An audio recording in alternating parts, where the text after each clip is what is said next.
আসসালামু আলাইকুম। আশা করি সবাই ভালো আছেন।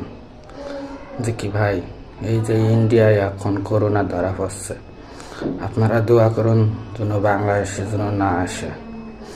যদি আসে আমাদের তো ক্ষতি।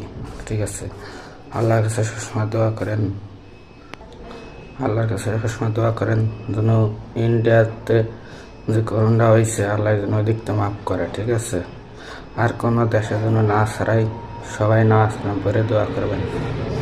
যে কি ভাই, এটা তো অনেক খারাপ জিনিস। ঠিক আছে, ওরা খায় হলো গরু সোনা, মনে করেন যে খায় বাল সাল, মনে করেন যে এলে গেলে বেশি সমস্যা হয়। খায় গরু সোনা, তাই ওরা কি করবে? ওদের কোন কিটা যে কইছিল যে গরু সোনা খালি ফেরা মানুষ, মানে মদ কি খায়, মদের তো গরু সোনা খায় ওরা বেশি। কিভাবে খায় হারাম জিনিস, কিভাবে খায় ওরা? যে এইগুলো খায় কই বলে ওদের বেশি সমস্যা হয়। এইগুলোতে আল্লাহ হেফাজত করে সবাইকে।